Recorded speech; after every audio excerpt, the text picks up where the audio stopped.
Hello friends, આજે આપણે બનાવશું ચોકલેટ બ્રાઉની કેક.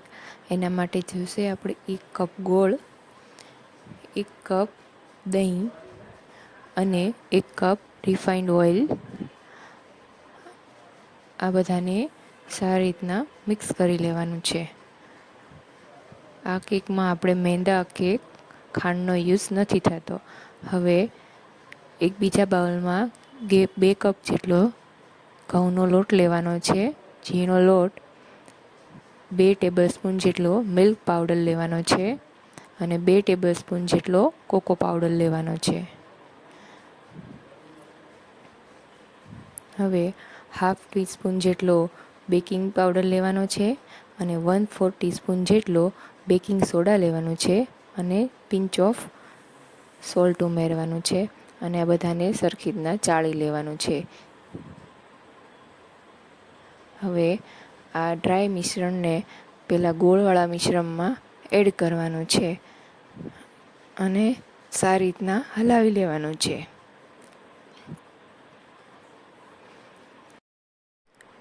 તેમાં 3-4 ડ્રોપ જેટલું વેનીલા એસેન્સ એડ કરવાનું છે અને જરૂરિયાત મુજબ ધીમે ધીમે દૂધ એડ કરતા જવાનું છે અને હલાવતા જવાનું છે.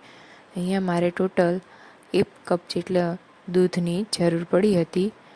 ધીમે ધીમે બધું દૂધ એડ કરવાનું છે, એકસાથે નથી એડ કરવાનું. અને આવું મિશ્રણ તૈયાર કરવાનું છે. હવે તેમાં ડાર્ક ચોકલેટ એડ કરવાની છે, જે ઓપ્શનલ છે. ડાર્ક ચોકલેટ ન એડ કરવી હોય તો ન કરાય. તમે તેમાં ડ્રાયફ્રૂટ પણ એડ કરી શકો છો.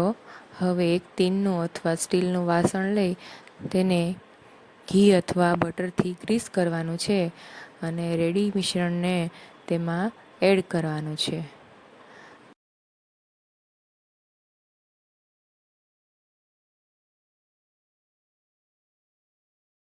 સારી રીતના ટેપ કરી લેવાનું છે એટલે બબલ્સ હોય તો નીકળી જાય.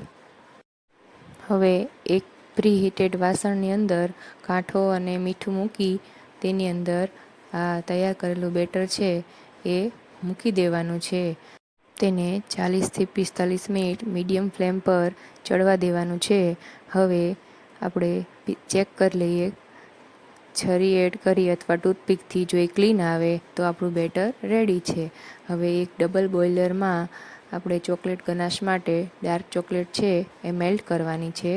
ડાર્ક ચોકલેટ એકદમ મેલ્ટ થઈ જાય પછી તેમાં 1 ચમચી જેટલું ક્રીમ અથવા ઘરની મલાઈ એડ કરવાની છે અને એને સારી રીતના મિક્સ કરી લેવાનું છે. હવે તેમાં 1 ચમચી જેટલું બટર અથવા ઘી એડ કરવાનું છે, જેથી તેમાં શાઇન આવશે. તેને સારી રીતના મિક્સ કરી લેવાનું છે. આપણું ચોકલેટ ગનાશ રેડી છે.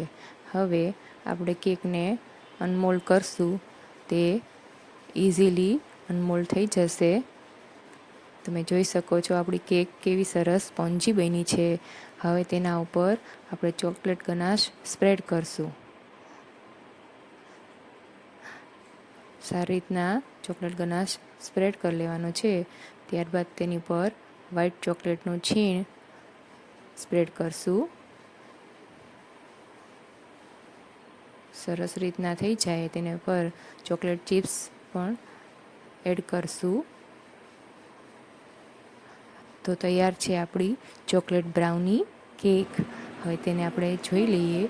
સરસ સ્પોન્જી થઈ છે કેક, એકદમ ઇઝીલી કટ થઈ છે અને તમે જોઈ શકો છો કેવી સરસ સ્પોન્જી થઈ છે.